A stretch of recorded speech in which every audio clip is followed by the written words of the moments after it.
Hello everyone, welcome to learning science. आज का topic है जूल थॉमसन इफ़ेक्ट। आज हम जो है जूल थॉमसन इफ़ेक्ट के बारे में पढ़ेंगे।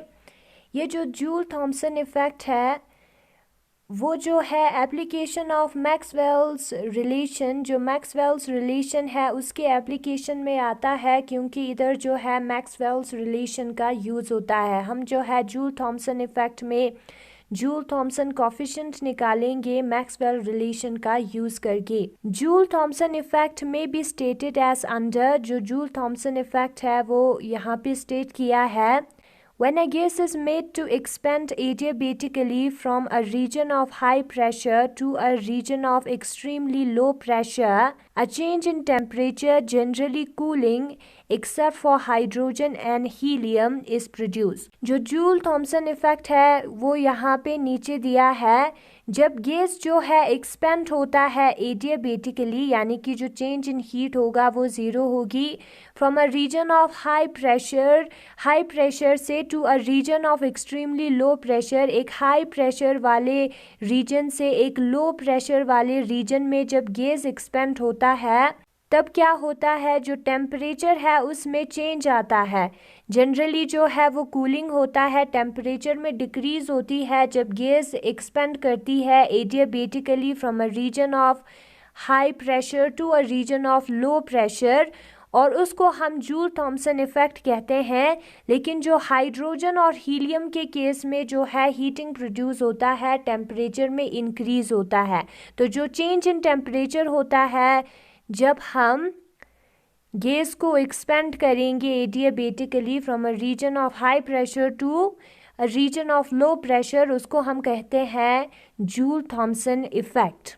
ना हम डिराइव करेंगे जूल थॉमसन कोफिशिएंट को according to first law of thermodynamics. First law of thermodynamics के मुताबिक जो डेल्टा क्यू है वो D U plus D W के बराबर होता है। हमें पता है जो डी यू है वो बराबर होता है delta Q minus D W के। यहाँ पे डेल्टा डब्ल्यू आता है, ठीक है। डी डब्ल्यू या डेल्टा डब्ल्यू के ये जो है इन एग्जैक्ट पाथ फंक्शंस है, तो हम डेल्टा से डिनोट करते हैं। तो जो डी यू है वो बराबर होता है delta Q minus delta W के। तो जो डेल्टा क्यू है वो बराबर होगा D U plus D W के according to first law of thermodynamics. Since delta Q is equal to zero, जो प्रोसेस है वो एडियाबेटिक है, हमने अभी पढ़ा था, तो यहाँ पे डेल्टा क्यू के जगह पे ज़ीरो आएगा, तो डी यू जो है वो हमारा बराबर होगा माइनस डी डब्ल्यू के। डी यू का मतलब होता है final internal energy minus initial internal energy, और डी डब्ल्यू का मतलब होता है माइनस पहले से है फॉर्मूला में,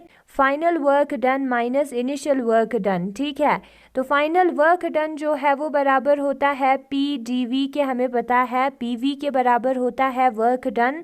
तो यहाँ पे हम W2 के जगह पे P2 V2 लिख सकते हैं, और W1 की जगह पे P1 V1 जो है हम लिख सकते हैं। नाउ जो ब्रैकेट के अंदर टर्म्स है उसको हम माइनस से इनटू करेंगे तो आएगा माइनस P2 V2, और माइनस इंटू माइनस होगा प्लस, तो आएगा प्लस P1 V1। तो हमें मिलेगा U2 minus U1 is equal to P2 V2 plus P1 V1। फिर उसके बाद हम क्या करेंगे, ये जो माइनस U1 है उसको इस साइड लेके आएंगे तो हो जाएगा प्लस U1, तो हमें मिलेगा U1 प्लस P1 V1, और इसको हम लेके जाएंगे इस साइड तो हमें मिलेगा U2 प्लस P2 V2, और उसको हम इक्वेशन नंबर फर्स्ट कंसिडर करेंगे। फिर उसके बाद जो है हमें इक्वेशन नंबर फर्स्ट मिला था, इक्वेशन नंबर फर्स्ट था U1 plus P1 V1 is equal to U2 plus P2 V2। हमें पता है U प्लस PV जो है वो H के बराबर होता है, जहाँ पे H जो है वो इंथैल्पी है, इंथैल्पी का फॉर्मूला होता है। तो U1 P1 V1 के जगह पे हम H1 लिख सकते हैं, और U2 प्लस P2 V2 के जगह पे हम H2 लिख सकते हैं, ठीक है। इसके जगह पे हम H1 लिख सकते हैं क्योंकि U प्लस PV जो है वो H के बराबर होता है, इंथैल्पी के बराबर होता है, और इसके जगह पे हम H2 लिख सकते हैं। ये हो गया इनिशियल इंथैल्पी और ये हो गया final enthalpy.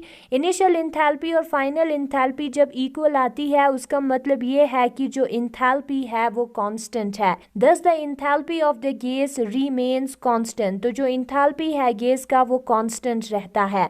Now differentiating equation second we get, ये जो इक्वेशन नंबर सेकेंड है u plus P V that is equal to enthalpy, उसको हम डिफरेंशिएट करेंगे।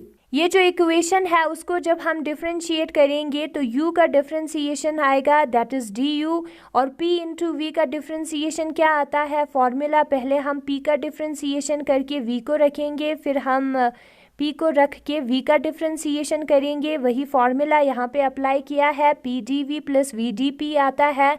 यहाँ पे प्लस है तो प्लस जो है वो कॉम्यूटेटिव होता है, हम पहले इसको लिख सकते हैं फिर उसके बाद इसको लिख सकते हैं, ठीक है, आगे पीछे करके हम लिख सकते हैं। और फिर उसके बाद जो है differentiation of enthalpy D H आएगा। Now D H is equal to 0 है, इंथैल्पी जो है वो कांस्टेंट है, तो जो डिफरेंशिएशन ऑफ इंथैल्पी है that is the change in enthalpy है वो 0 के बराबर आएगा बिकॉज एच इज कांस्टेंट, क्योंकि एच जो है वो कांस्टेंट है। तो जब डी एच 0 के बराबर आएगा क्योंकि एच जो है वो कांस्टेंट है, तो ये जो इक्वेशन है इधर डी एच की जगह पे 0 आएगा, तो हमें मिलेगा ये वाला इक्वेशन और उसको हम कंसिडर करेंगे इक्वेशन नंबर थर्ड। तो ये हमारा है इक्वेशन नंबर थर्ड। उसके बाद हमें क्या करना है, from first and second law of thermodynamics, first और सेकंड लॉ ऑफ थर्मोडाइनमिक्स के मुताबिक जो टी डी एस है वो बराबर होता है D U plus P D V के। हमें पता है जो डी यू है वो बराबर होता है delta Q minus delta W के, तो डेल्टा क्यू जो है वो बराबर आएगा D U plus delta W के, ठीक है। तो यहाँ पे अगर हम डेल्टा क्यू का वैल्यू पुट करें, इंट्रोपी जो है वो डेल्टा क्यू अपॉन टी के बराबर होता है, तो डेल्टा क्यू आएगा T D S is equal to D U और डी डब्ल्यू आता है पी डी वी। तो हमें ये वाला इक्वेशन मिलेगा फर्स्ट और सेकेंड लॉ ऑफ थर्मोडाइनमिक्स को यूज़ करके, T D S is equal to D U plus P D V. D U plus P D V की जगह पे हम टी डी एस पुट कर सकते हैं, हेंस इक्वेशन थर्ड बिकम्स, तो इक्वेशन थर्ड जो है वो ये वाला बन जाएगा T D S plus V D P is equal to 0, और उसको हम इक्वेशन नंबर फोर्थ कंसिडर करेंगे। Let us consider entropy as a function of pressure and temperature. हम कंसिडर करेंगे जो इंट्रोपी है वो प्रेशर और टेम्परेचर का फंक्शन है, तो एस को as a function of pressure comma temperature करके हम लिख सकते हैं। तो हमें एक फॉर्मूला पता है, जब एस जो है वो फंक्शन होता है प्रेशर और टेम्परेचर का, तो जो डी एस है वो बराबर आता है, इस पार्ट को हमें डिफरेंशिएट करना है partially with respect to pressure at constant temperature into DP हम करेंगे, प्लस इस पार्ट को हम डिफरेंशिएट करेंगे partially with respect to temperature at constant pressure dt, और उसको इक्वेशन नंबर फिफ्थ कंसिडर करेंगे। ये जो है वो फॉर्मूला है एक ऐसे फंक्शन के लिए जो कि दो वेरिएबल्स पे डिपेंड होती है, तो ds जो है वो इस टर्म के बराबर आएगा। फिर उसके बाद क्या करना है, substituting the value of D S in equation 4 we get, हमें डी एस का वैल्यू सब्सटीट्यूट करना है इक्वेशन 4 में। ये हमारा है इक्वेशन नंबर फोर्थ, यहाँ पे डी एस है, डी एस के जगह पे ये वाला वैल्यू जो है हमें सब्सटीट्यूट करना है, तो यहाँ पे किया है डी एस के जगह पे ये वाला वैल्यू सब्सटीट्यूट। नाउ हम इसको t से मल्टीप्लाई करेंगे, t से मल्टीप्लाई करेंगे तो हमें मिलेगा ये दोनों term t del S upon del T at constant pressure dt plus t del S upon del P at constant temperature dp plus v dp is equal to 0। हमें पता है जो t del S upon del T at constant pressure जो है ये वाला term जो है वो cp के बराबर होता है, क्योंकि cp जो है वो del q upon del T at constant pressure के बराबर आता है, डेल क्यू जो है वो टी डी एस के बराबर होता है, तो ये हो गया सी पी के बराबर। तो यहाँ पे हम जो है सी पी लिख सकते हैं, तो आएगा C P D T T del S upon del P at constant temperature D P plus V D P is equal to 0, और उसको हम इक्वेशन नंबर 6 कंसिडर करेंगे।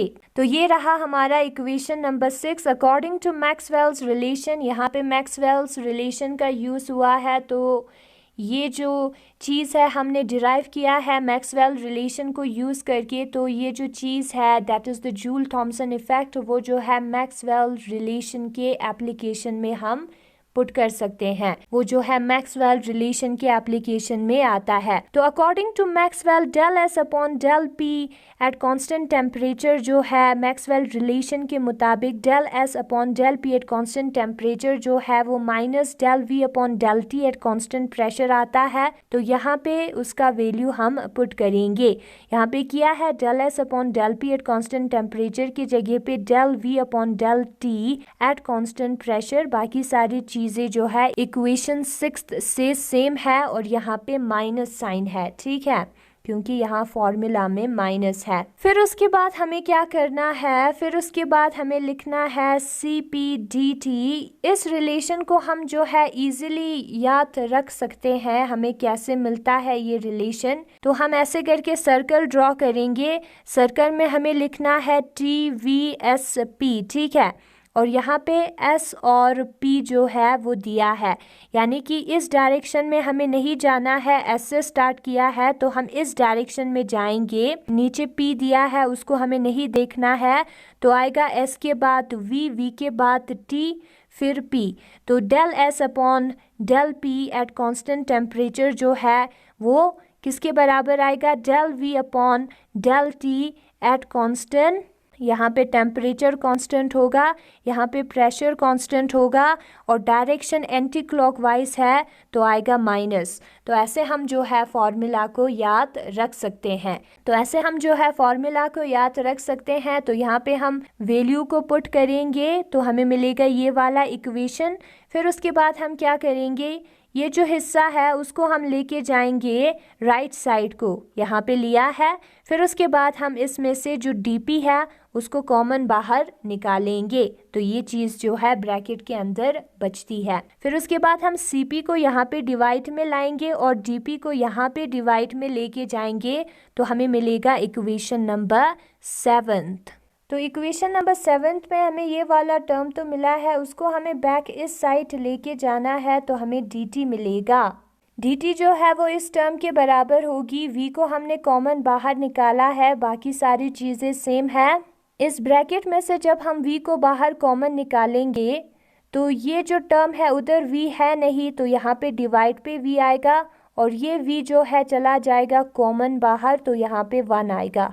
तो हमें जो है ये वाला टर्म मिलेगा, तो वही मिला है। यहाँ पे t है इंटू 1 अपॉन v, ये वाला टर्म -1 dp, और इस टर्म को हम अल्फा पुट करेंगे। Alpha is equal to 1 upon v del v upon del t at constant pressure. तो हमें dt जो है वो इस टर्म के बराबर मिलेगा और उसको हम इक्वेशन नंबर 8 कंसिडर करेंगे। This equation gives the change in temperature per unit pressure difference for the gas due to Joule Thomson effect. और ये जो इक्वेशन है dt वाला वो जो है चेंज इन टेम्परेचर बताएगा, dt है तो ऑब्वियसली चेंज इन टेम्परेचर बताएगा। पर यूनिट प्रेशर डिफरेंस, जो यूनिट प्रेशर डिफरेंस होता है एक गैस के लिए जूल थॉमसन इफेक्ट में। फिर उसके बाद हम जो है इक्वेशन नंबर 7 में वापस चले जाएंगे, दैट इज़ द जो dp है उसको हम नीचे लेके आएंगे। यहाँ पे dp पहले प्रेजेंट था, उसको हमें फिर से नीचे लेके जाना है। dt अगर हमें चाहिए तो उसका फॉर्मूला पहले दिया था ना, अगर हम dp को नीचे लेके जाएंगे तो ये वाला टर्म बचेगा और ये वाला टर्म होता है म्यू के बराबर, ठीक है। और यहाँ पे म्यू को हम कहते हैं जूल थॉमसन कोफिशिएंट और ये हमारा है इक्वेशन नंबर 9। तो जूल थॉमसन कोफिशिएंट होता है 1 upon CP del V upon del T at constant pressure minus V के, और वो बराबर होता है dt अपॉन dp के। नाउ जूल थॉमसन कोफिशिएंट हमने निकाल दिया। अब हम देखते हैं आइडियल गैस के लिए जूल थॉमसन कोफिशिएंट क्या होता है। हमें पता है for 1 mole of ideal gas PV जो है वो RT के बराबर आता है और उससे हमें V मिलता है, V जो है वो RT अपॉन P के बराबर आएगा। फिर उसके बाद जो है हम V को डिफ्रेंशिएट करेंगे with respect to temperature at constant pressure. Pressure constant है तो R अपॉन P जो है वो बन जाएगा कांस्टेंट टर्म, और जब हम डिफ्रेंशिएशन करेंगे टेम्परेचर T का विथ रिस्पेक्ट टू टेम्परेचर तो वो आता है 1, तो इंटू 1 जो है वो आएगा R upon P। Substituting this value in equation 9 we get, तो जो इक्वेशन 9 था जिसमें हमने म्यू निकाला था उधर जो है इस वैल्यू को हमें सब्सटीट्यूट करना है। इक्वेशन नंबर 9 में 1 अपॉन सी पी टी आता है, फिर del V upon del T at constant pressure minus V आता है। तो ये वाला टर्म जो है वो हमने अभी निकाला है, तो उसको हम पुट करेंगे। तो यहाँ पे टी पहले से फॉर्मूला में था और ये वाला टर्म जो है वो हमने अभी निकाला है, R upon P minus V divided by C P जो है वो आएगा। और हमें पता है कि आर टी अपॉन पी जो है वो वी के बराबर होता है, तो यहाँ पे V minus V divided by C P आएगा और v माइनस वी होता है 0, तो 0 डिवाइडेड बाई सी पी जो है वो आएगा 0, यानी कि म्यू जो है वो 0 के बराबर आएगा। That is D T upon D P जो है वो 0 के बराबर होगा।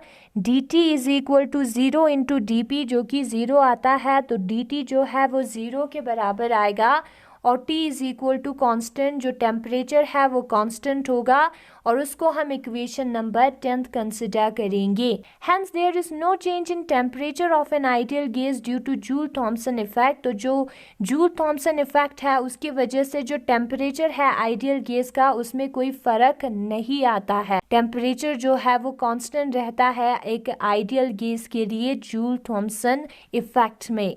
ना हम कंसिडर करते हैं रियल गैस के लिए क्या होता है। रियल गैस के लिए ये जो कंडीशन है वो होना चाहिए, P V is equal to R T जो है वो आइडियल गैस के लिए होता है। रियल गैस के लिए P plus A upon V का square into V minus B जो है वो आर टी के बराबर होना चाहिए और उसको हम इक्वेशन नंबर 11 कंसिडर करेंगे जहाँ पे a और b जो है वो कांस्टेंट है। नाउ हमें म्यू निकालने के लिए क्या फॉर्मूला है, फॉर्मूला हमें यही है कि हमें जो है v को डिफरेंशिएट करना है with respect to temperature at constant pressure. तो हम क्या करेंगे, हम जो है इस इक्वेशन को with respect to temperature differentiate करेंगे, प्रेशर को कांस्टेंट रखिए ताकि हमें म्यू जो है वो मिल जाए। इक्वेशन 9 में हमें del V upon del T at constant pressure का वैल्यू पुट करना है, इस वैल्यू को हमें पुट करना है इक्वेशन 9 में। तो हमें उसको निकालने के लिए ये जो इक्वेशन है उसको डिफरेंशिएट करना पड़ेगा with respect to T at constant pressure. यहाँ पे u इंटू वी का फॉर्मूला लगेगा,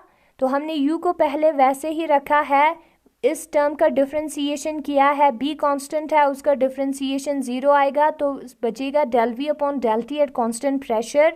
फिर उसके बाद हमने जो v माइनस बी है उसको यूं ही रखा है, इस टर्म का हम डिफरेंशिएशन करेंगे, p जो है वो कांस्टेंट है उसका डिफरेंशिएशन 0 आएगा। a v पावर माइनस 2 का डिफरेंशिएशन आता है -2a डिवाइडेड बाय v का cube del v upon del t at constant pressure. x power n का डिफरेंशिएशन आता है nx power n minus 1 del x upon del x, वही formula हमने यहाँ पे अप्लाई किया है। और आर टी को अगर हम डिफरेंशिएट करेंगे तो यहाँ पे आएगा R del T upon del T जो है वो होगा 1। फिर यहाँ पर भी del V upon del T at constant pressure है, यहाँ पर भी del V upon del T at constant pressure है, उसको हम कॉमन बाहर निकाल सकते हैं, तो बचता है ये टर्म, उसको हम यहाँ पे लिखेंगे और ये वाला टर्म जो है वो बचता है -2a अपॉन वी का क्यूब वी माइनस बी जो है वो आर के बराबर आएगा। फिर उसके बाद ये जो स्क्वायर ब्रैकेट के अंदर टर्म है उसको हम डिवाइड में लिखेंगे, तो R upon P plus A upon V का स्क्वायर -2a अपॉन वी का cube bracket V minus B आएगा del V upon del T at constant pressure. Now हमें पता है जो p plus A upon V का स्क्वायर जो है वो R T upon V minus B के बराबर होता है from equation number 11। Equation number 11 में p ए अपॉन वी का स्क्वायर, ये जो टर्म v माइनस बी जो है वो आर टी के बराबर होता है, तो अगर हम इसको डिवाइड में लेके जाएंगे तो p plus A upon V का स्क्वायर जो है वो इस टर्म के बराबर आएगा। यहाँ पे हम जो है R T upon V minus B लिख सकते हैं इस टर्म की जगह पे। तो यहाँ पे हमने लिखा है R T divided by V minus B, ये वाला टर्म आता है, ये कैसे आता है देखते हैं। यहाँ पर हम लिखेंगे R T upon V minus B, cancel होगा वी माइनस बी और यहाँ पे v माइनस बी का स्क्वायर आएगा जब हम ऊपर और नीचे दोनों v माइनस बी से मल्टीप्लाई करेंगे। तो यहाँ पे बचेगा r into V minus B R T minus 2a upon V का cube into V minus B. ठीक है, वही यहाँ पे किया है। यहाँ पे लिखा है since b is much much less than v, b जो है वो बहुत ही छोटा है v से, इसलिए v माइनस बी के स्क्वायर के जगह पे, होल स्क्वायर के जगह पे हम v स्क्वायर पुट करेंगे। यहाँ पे हम जो है v स्क्वायर पुट करेंगे। ठीक है, तो जब हम यहाँ पे v स्क्वायर पुट करेंगे तो क्या होगा, स्क्वायर के जगह पे हमें v स्क्वायर पुट करना है, बाकी ये जो टर्म है उसको हमें रखना है। तो v माइनस बी स्क्वायर के जगह पे अगर हम v स्क्वायर पुट करेंगे तो हो जाएगा कैंसिल, नीचे v क्यूब है तो बचेगा ये वाला टर्म। इधर हम क्या करेंगे, आर टी को कॉमन बाहर निकालेंगे। जब हम आर टी को कॉमन बाहर निकालेंगे तो यहाँ पे बचेगा 1 और यहाँ पे आएगा वी आर टी जो कि यहाँ पे लिखा है, और यहाँ पर भी r है, ऊपर भी r है, r और r हो जाएगा कैंसिल तो बचेगा v माइनस बी, t नीचे है तो डिवाइडेड बाय t, ये वाला टर्म जो है वो हमें मिलेगा। तो फिर उसके बाद हमने क्या किया है, ये जो टर्म है नीचे उसको ऊपर लाया है, -1 आएगा, बाकी सारी चीज़ें सेम है, v minus B divided by t है तो हम उसको ऊपर लेके गए। Using binomial expansion and neglecting higher power terms on right hand side, इस टर्म पे हमने बाइनोमियल एक्सपेंशन को यूज़ करना है। जब हम उसको ऊपर लेके जाएंगे तो ये जो टर्म है उधर हमें बाइनोमियल एक्सपेंशन का यूज़ करना है, और जब हम बाइनोमियल एक्सपेंशन का यूज़ करेंगे और जो हायर पावर टर्म्स है उसको नेगलेक्ट करेंगे तो ये जो टर्म है वो बराबर आएगा 1 + 2a upon we R T जो कि यहाँ पे लिखा है। बाकी सारी चीज़ें जो है वो सेम है। फिर उसके बाद हम t को इंटू करेंगे, इधर लेके जाएंगे लेफ्ट हैंड साइड तो हमें मिलेगा T del V upon del T at constant pressure is equal to ये वाला टर्म। ठीक है, इस टर्म को जब हम इस टर्म से इंटू करेंगे तो आएगा v माइनस बी, और इसको जब हम इससे इंटू करेंगे तो आएगा 2av divided by V R T minus 2ab divided by V R T. यहाँ पे v और v हो जाएगा कैंसिल तो बचेगा 2a divided by R T, और यहाँ पे ये सारे टर्म आएगा that is -2ab divided by V R T. Neglecting the term 2ab divided by V R T, ये जो टर्म है उसको हम नेग्लेक्ट करेंगे because it is very small, क्योंकि ये बहुत ही छोटा है।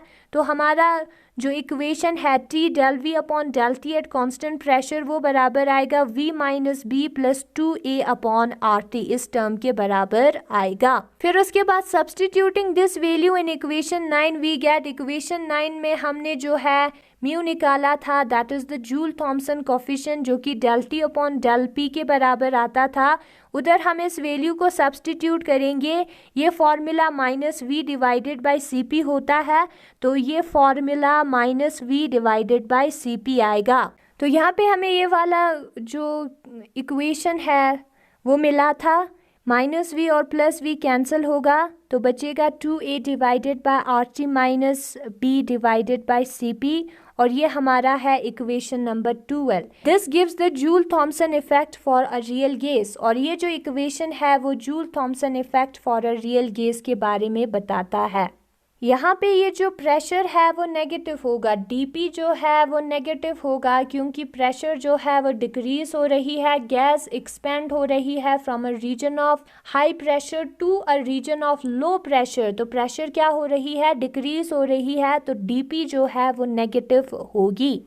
तो जो dt है वो कब पॉजिटिव होगी यानी कि इंक्रीज होगी, कब नेगेटिव होगी रियल गैस के केस में, और कब ज़ीरो होगी उसको हम जो है ये टर्म जो है डिसाइड करेगा। तो यहाँ पे लिखा है सिंस dp इज़ नेगेटिव, जो प्रेशर है वो नेगेटिव है यानी कि प्रेशर जो है वो डिक्रीज हो रही है इस प्रोसेस में, from a high pressure to low pressure हो रहा है तो डिक्रीज। तो dt will be negative if this term is positive, dt जो है वो बराबर होती है this term that is 2a minus b divided by rt divided by cp into d P के, जो dt है, ठीक है। तो यहाँ पे ये जो टर्म है वो नेगेटिव है, और इसको नेगेटिव होने के लिए ये जो टर्म है वो पॉजिटिव होना चाहिए, है ना। तो this term must be positive. 2a upon R T minus B जो है वो एक पॉजिटिव टर्म होगी, ठीक है। इस b का हम साइड चेंज करके इस साइड लेके जा सकते हैं। इक्वल टू में जो हम सॉल्व करते हैं, जैसे हम सॉल्व करते हैं वैसे ही हम सॉल्व करेंगे। तो यहाँ पे क्या आएगा, प्लस b आएगा। ये वाला इक्वेशन हमें मिलेगा, ये वाला टर्म हमें मिलेगा, इक्वेशन नहीं, ये वाला टर्म जो है वो हमें मिलेगा। और यहाँ पे हम इन दोनों को इंटरचेंज कर सकते हैं। तो यहाँ पे टेम्परेचर जो है is less than 2a upon R B आएगा। This is term is greater than t आएगा। इन दोनों को एक्सचेंज करेंगे और ये हमारा इक्वेशन नंबर 13 है। Therefore, cooling effect will take place if the temperature of the gas is less than 2a upon RB. तो अगर टेम्परेचर गैस का लेस हुआ 2a upon RB, तब dt जो है वो नेगेटिव होगी। Negative means decrease, that is cooling जो है वो होगी। और for dt is equal to 0, dt जो है 0, that is there is no change in temperature जो है वो कब होगा, जब 2a upon R T minus B जो है वो 0 के बराबर आएगा। dt जो है वो बराबर होती है, ये जो टर्म है 2a upon R T minus B divided by C P का तो खुद का कोई वैल्यू होगा इनटू डी पी के। जब ये जो टर्म है 2a upon R T minus B वो 0 होगा तो पूरा टर्म जो है वो 0 बन जाएगा। तो ये जो टर्म है अगर 0 होगा तो जो dt है वो भी 0 होगी टेम्परेचर में चेंज। इसको हमें सॉल्व करना है। कैसे सॉल्व करना है, हमें पता है 2a अपॉन आर टी जो है वो b के बराबर आएगा, और इन दोनों को अगर हम इंटरचेंज करेंगे तो t बराबर आएगा 2a अपॉन आर बी के, जो कि यहाँ पे लिखा है। This temperature is called the temperature of inversion, जिसको हम TI से डिनोट करते हैं। इस टेम्परेचर को हम कहते हैं टेम्परेचर ऑफ इन्वर्जन, ठीक है। और वो बराबर होता है 2a अपॉन आर बी के, और उसको हम T सबस्क्रिप्ट I से डिनोट करते हैं, और उसको हम इक्वेशन नंबर 14 कंसिडर करेंगे। At this temperature real gas become identical with ideal gas, और इस टेम्परेचर पे जो रियल गैस और आइडियल गैस है वो आइडेंटिकल हो जाता है, क्योंकि dt जो है वो 0 हो जाता है। टेम्परेचर में कोई चेंज नहीं आता है जूल थॉमसन इफेक्ट के इस टेम्परेचर पे, टेम्परेचर ऑफ इन्वर्जन पे। dt will be positive if 2a upon R T minus B is negative. ये जो टर्म है अगर नेगेटिव होगी into a negative term that is dp आएगा, वो बराबर आता है dt के। तो dt जब तब पॉजिटिव होगी जब ये जो टर्म है वो नेगेटिव होगी। तो 2a upon R T minus B ये जो है नेगेटिव है। क्या है, नेगेटिव। नेगेटिव मीन्स नेगेटिव है, उसका मतलब क्या होगा, 2a upon R T minus B is less than 0 आएगा बिकॉज इट इज नेगेटिव। और इसका अगर हम साइड चेंज करेंगे तो 2a upon R T is less then b आएगा, और इन दोनों को इंटरचेंज करेंगे तो 2a upon R B is less than t आएगा, ठीक है। वही यहाँ पे लिखा है t is greater than 2a upon R B, t is greater than ti because ti जो है वो 2a अपॉन आर बी के बराबर होता है। Therefore, heating effect will take place if the temperature of gas is more than the temperature of inversion. तो heating effect तब होती है जब टेम्परेचर ऑफ गैस जो है वो ज़्यादा होती है टेम्परेचर ऑफ इन्वर्जन से। dt will be positive means increase in temperature, that is heating. Heating तब होती है जब टेम्परेचर ऑफ इन्वर्जन से ज़्यादा होता है टेम्परेचर ऑफ गैस। अगर आपको ये वीडियो पसंद आया तो इस वीडियो को लाइक करें और लर्निंग साइंस को सब्सक्राइब करें। Thanks for watching.